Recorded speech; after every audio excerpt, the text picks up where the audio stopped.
you got a chance to work with Mary J. Blige a few times. What was it like working with the Queen? Mary's the best. Mary's the absolute best. She's the best.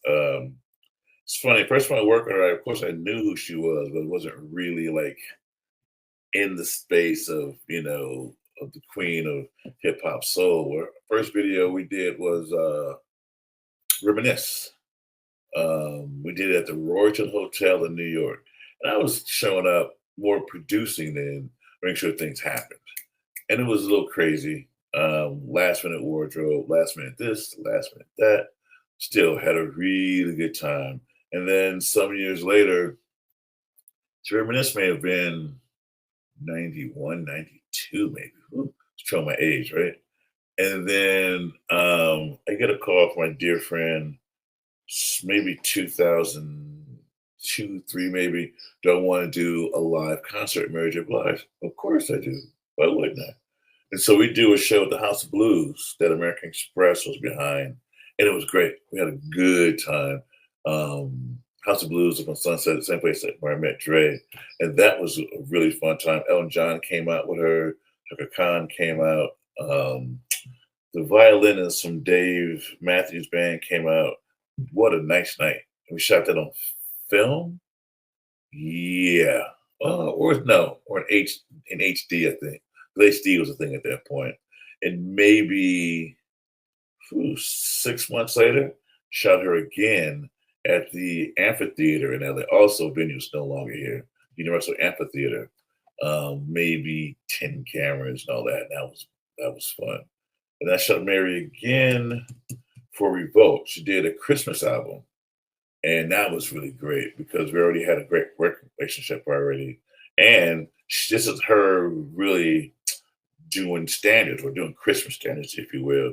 She looked to me like Shirley Bassey or Nancy Wilson. And it was beautiful what she gave that night. That was just a beautiful, beautiful, beautiful experience. I also think Queen Latifah was the host. And what's that man's name? He is very famous arranger, producer. His name fails me right now. But it was an afternoon, evening of dealing with great talent. Wow. Okay. Okay. That's what's up. Now I can ask you: are you working on any projects now? I know you had mentioned the Ohio project. You got anything else in the Yeah, works? no, I'm in Paris working on a documentary called Paris Noir, Redo or Redux, if you will, depends on the side of the Atlantic you want to speak on. And it's a documentary series that chronicles our beautiful cultural legacy in Paris. Our history is one thing, but legacy is like what's happening now. You know, not Mary, Beyonce is huge all over the world, but really big in Paris. Now, before Beyonce, there's Eartha Kitt, there's Diane Carroll, there's Grace Jones, ultimately Josephine Baker. So I'm trying to draw the line. Lenny Kravitz lives in Paris. Before Lenny lived in Paris, so did Quincy Jones, so did Miles Davis, so did Kenny Clark, so did Herbie Hancock. So we're having a good time examining these cultural legacies. That's what's important. Even from the standpoint of hip hop, France is number 2 in the world as far as hip hop is concerned as an audience. Some years ago, Fab Five Freddy and he directed, I produced a video for Guru of Gangstar. Gangstar, right? And this album was Jasmine Taz Volume 1. And we did a song with MC Solar called Le Bien, Le Mal, the good, the bad. MC Solar is Jay-Z of France. Now, then we're just working. We're just figuring, okay, we'll do a video in France. Well, it was the first music video between a French rapper and an American rapper. Not the first collaboration, but the first music video. Because Bombada had been there years before. I think Run DMC had been there years before. Public Enemy had been there before. But this was the first music video. So from a legacy standpoint, that began a whole nother relationship between French hip hop and American hip hop. Because you understand, French hip hop early was more about messaging, revolution, our social plight, our woes, what needs to be done to correct everything, which from a standpoint, early, rap hip hop, same thing. The message was that, what I mean? White lines, definitely that. So you figure that was kind of that time of a golden age of hip hop about messaging, not about I got clothes and I sell dope and all that. You know what I mean? But that's a legacy. We've had a chance to be a part of a beautiful history, and now French hip hop has exploded and hip hop around the world, so on and so forth.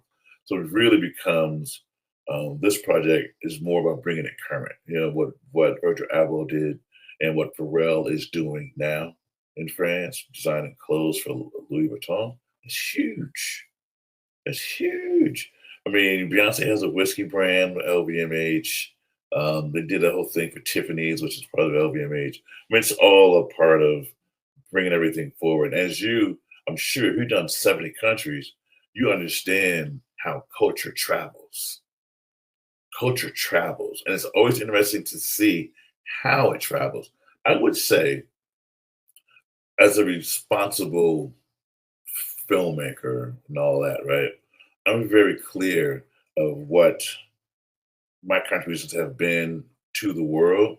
So much so, I was in Sao Paulo some years ago, and they picked us from the airport, and the guys wanted to show me their poverty. They thought it was a thing. I was like, I get it. I get it. Because from a music video standpoint, that had been a big cultural export. Look how terrible life is. Because we don't understand the words, you see pictures.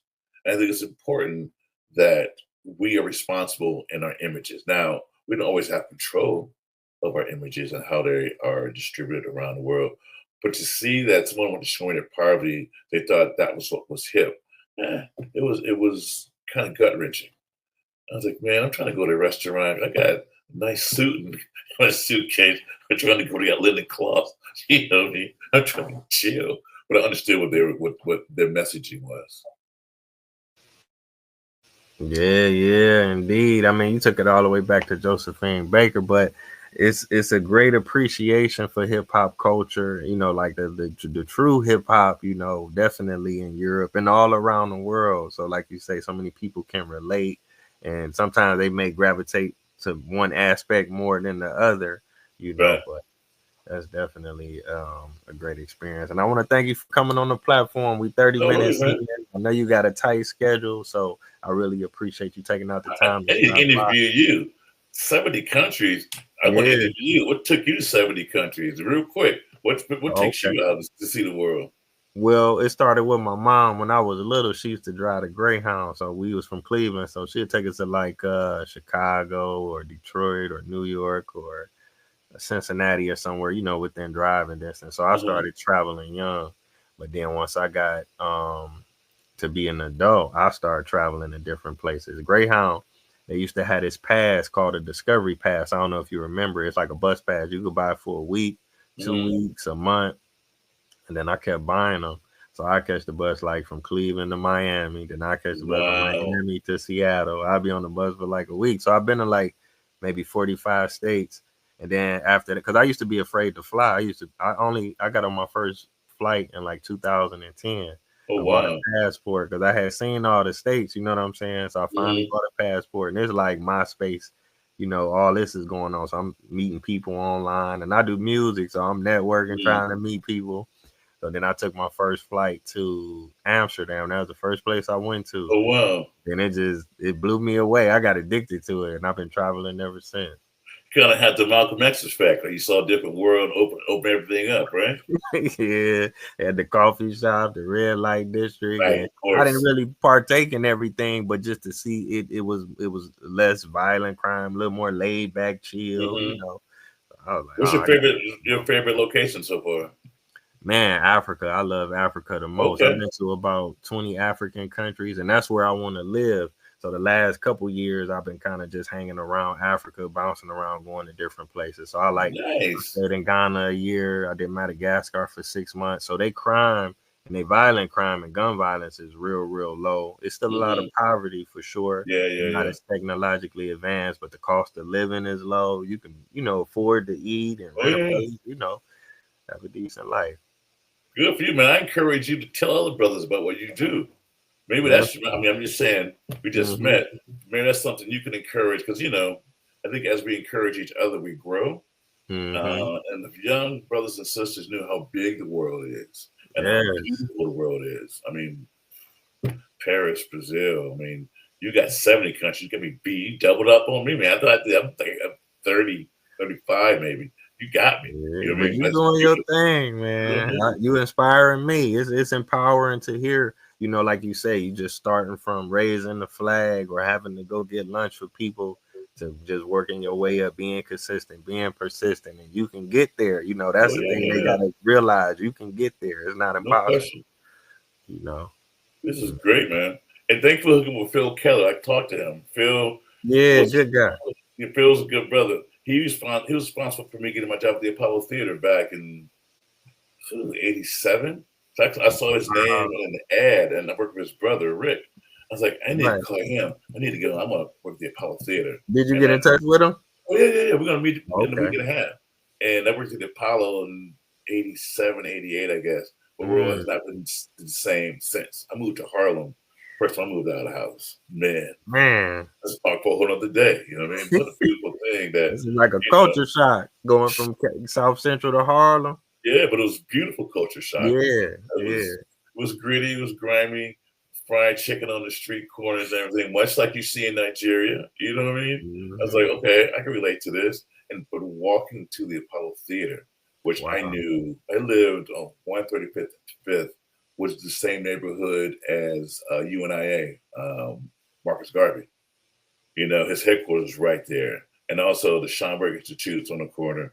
So I'm on hallowed ground, anyways, in Harlem, but Mm. working at the Apollo Theater. Come on, that's what a beautiful thrill that was. That's the same stage as shoot, Fats Waller, James Brown, Moms Mabley. I mean, you name it. The Yeah, names are the best of limitless. the best. We You went know to what I mean? That Harlem. floor. So yeah. That's cool. I can share this with you if you got a second.